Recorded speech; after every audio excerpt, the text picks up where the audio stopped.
അധ്യായം 3.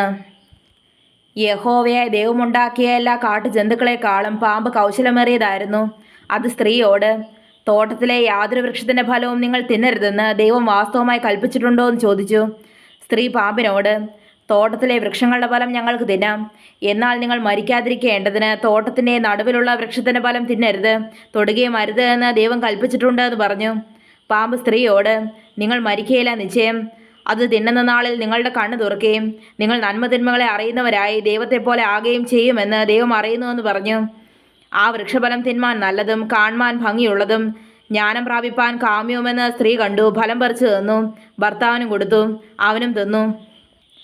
ഉടനെ ഇരുവരുടെയും കണ്ണ് തുറന്നു, തങ്ങൾ നഗ്നരെന്നറിഞ്ഞു. അത്തിയില കൂട്ടിത്തുന്നി തങ്ങൾ കരയാടി ഉണ്ടാക്കി. വെയിലാറിയപ്പോൾ യഹോവയായ ദൈവം തോട്ടത്തിൽ നടക്കുന്ന ഒച്ച അവർ കേട്ടു.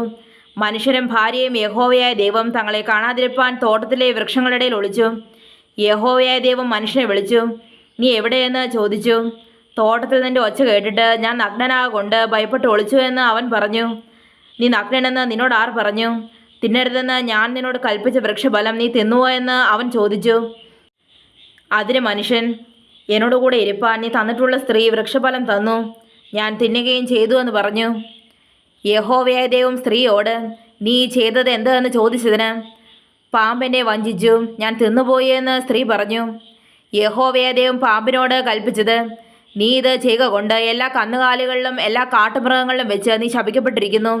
നീ ഉരസുകൊണ്ട് ഗമിച്ച് നിന്റെ ആയുഷ്കാലമൊക്കെയും പൊടി തിന്നും.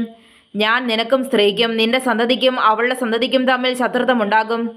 അവൻ നിന്റെ തല തകർക്കും, നീ അവൻ്റെ കുതികാൽ തകർക്കും. സ്ത്രീയോട് കൽപ്പിച്ചത്, ഞാൻ നിനക്ക് കഷ്ടവും ഗർഭധാരണവും ഏറ്റവും വർദ്ധിപ്പിക്കും. നീ വേദനയോടെ മക്കളെ പ്രസവിക്കും. നിന്റെ ആഗ്രഹം നിന്റെ ഭർത്താവിനോടാകും, അവൻ നിന്നെ ഭരിക്കും.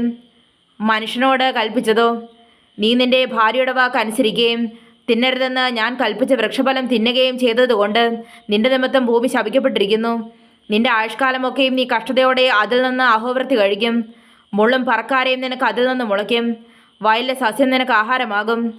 നിലത്ത് നിന്ന് നിന്നെ എടുത്തിരിക്കുന്നു, അതിൽ തിരികെ ചേരുവോളം മുഖത്തെ വിയർപ്പോടെ നീ ഉപജീവനം കഴിക്കും. നീ പൊടിയാകുന്നു, പൊടിയിൽ തിരികെ ചേരും. മനുഷ്യൻ തൻ്റെ ഭാര്യയ്ക്ക് ഹവ്വ എന്ന് പേരിട്ടു. അവൾ ജീവനുള്ളവർക്കെല്ലാം മാതാവല്ലോ. യഹോവയായ ദൈവം ആദാമിനും അവൻ്റെ ഭാര്യയ്ക്കും തോൽ കൊണ്ട് ഉടുപ്പുണ്ടാക്കി അവരെ ഉടുപ്പിച്ചു. യഹോവയായ ദൈവം, മനുഷ്യൻ നന്മതിന്മകളെ അറിവാൻ തക്കവണ്ണം നമ്മളിലൊരുത്തനെ പോലെ ആയി തീർന്നിരിക്കുന്നു.